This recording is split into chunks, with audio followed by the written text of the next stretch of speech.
What's up, guys? Koma here, and today we are now covering a different stasis build, and this is Stasis Behemoth Titan.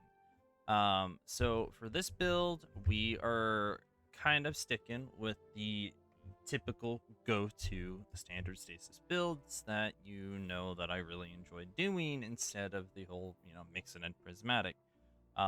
So this time we are going to be running the newly reworked Icefall Mantle, which, as most people who would know now, is that it now uses Frost Armor in comparison to a unique Overshield that it previously did before.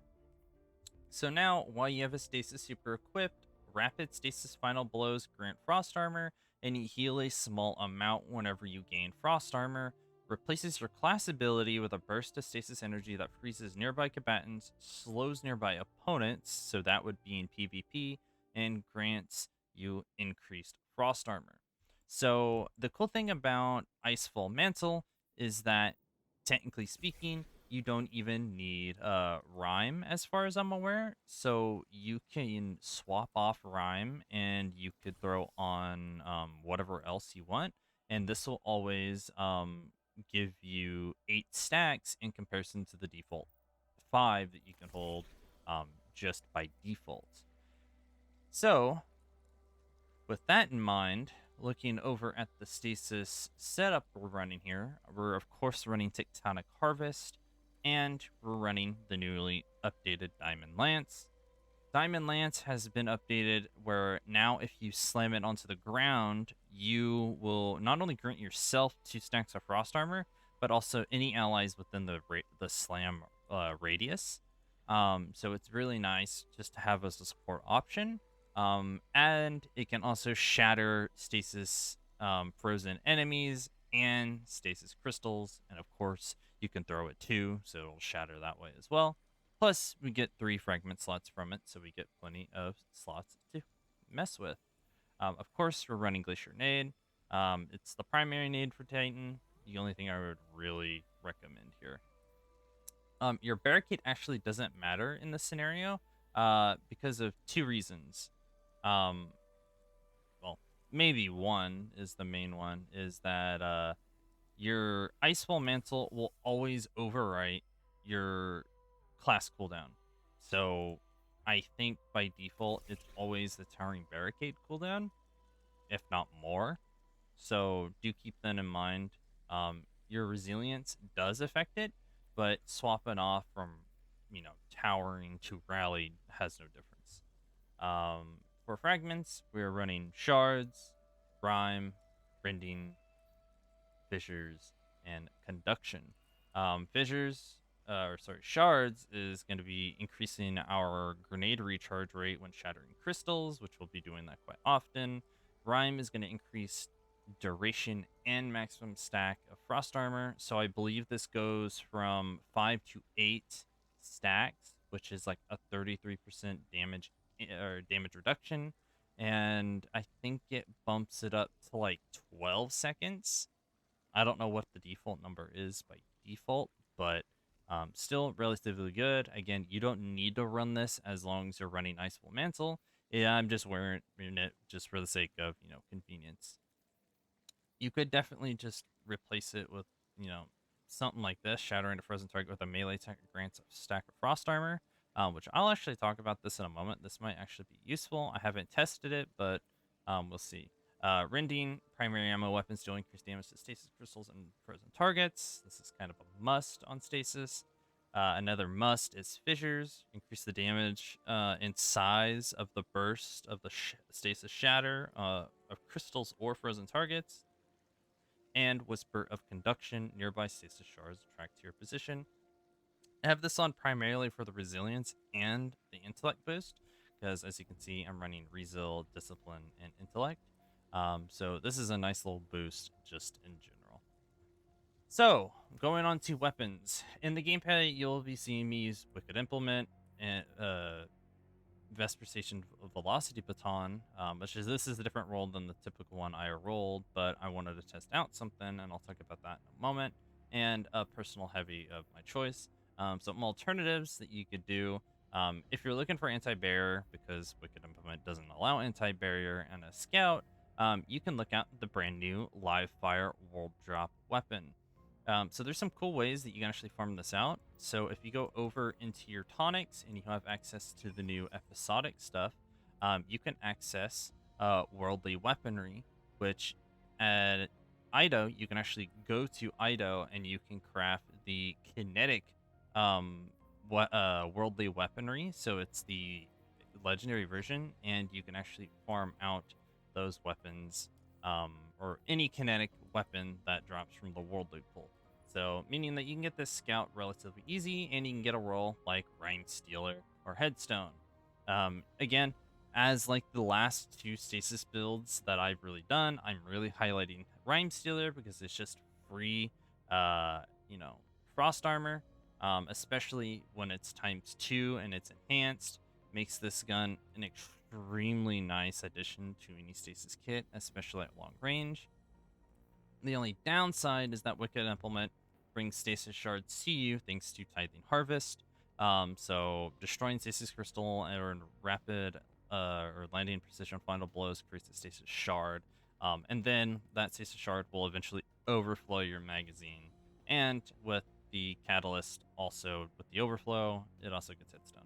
So you're kind of getting the same effect as a Rhyme Stealer. It's just Rhyme Stealer just is frost armor in general.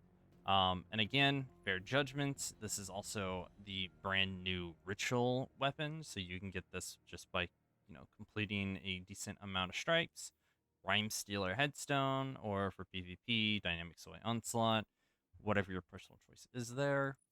And of course, the other one that I've highlighted, XUV Hand Cannon, the new 120, also rolls with Rhyme Stealer Headstone.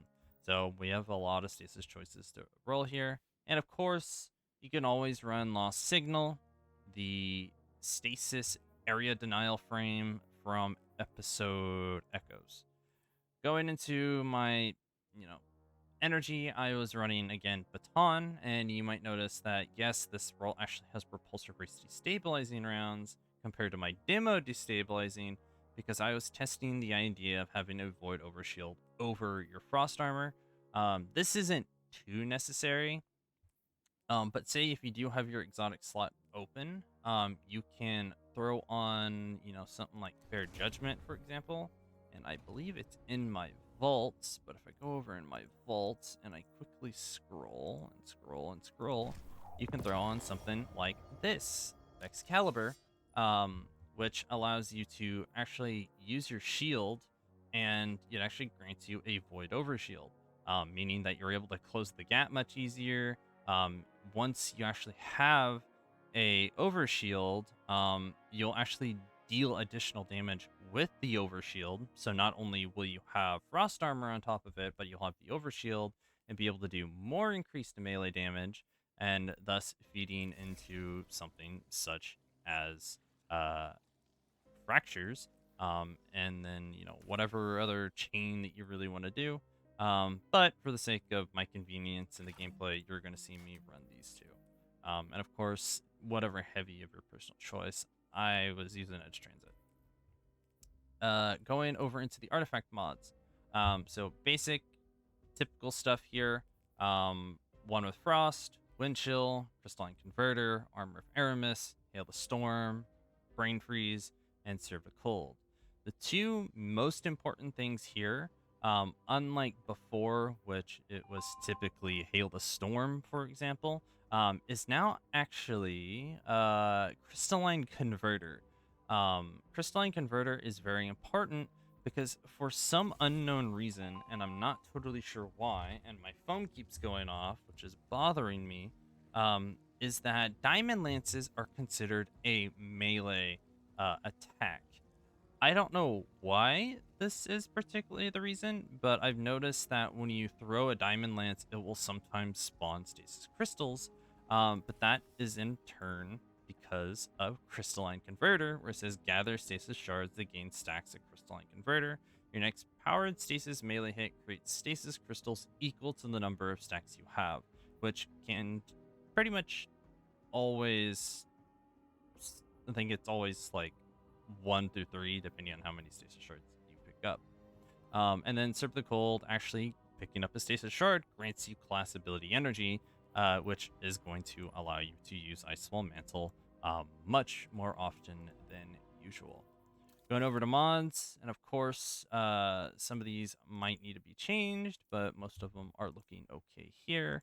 So primarily, of course, Harmonic Siphon with the Stasis primary, Firepower, because you're going to be shattering your grenade a ton, and grant class ability energy when you cause damage with your shatter, and fastball for the distance. Whatever personal resistances you need. Here I'm actually running Better Already and Innervation with the Stasis Weapon Surge, but if you want to swap this off for something else, go for it. Actually, one that I would highly recommend is Elemental Charge, because if you are picking up a ton of Stasis Shards, you're just going to be getting free Elemental Shards on top of the orbs, guaranteeing you an armor charge. Going into your class item, I have a singular bomber utility kickstart to kind of kickstart a little bit of my class ability, and then powerful attraction. So as I'm using my class ability, any orbs that are nearby are pretty much pulled to me, so I don't need to really run over and grab them. So this entire build, of course, will be a dim link down in the description, so you can easily pick up the build and go have some fun. So yeah, that is generally the go-to for the Icefall Mantle build. If you guys found this video informative, you can like, share, and of course, if you want to stick around and see more, you can subscribe, because there's a few other builds I want to cover. But in the meanwhile, here's some gameplay, and hope you guys enjoy the build. Adios.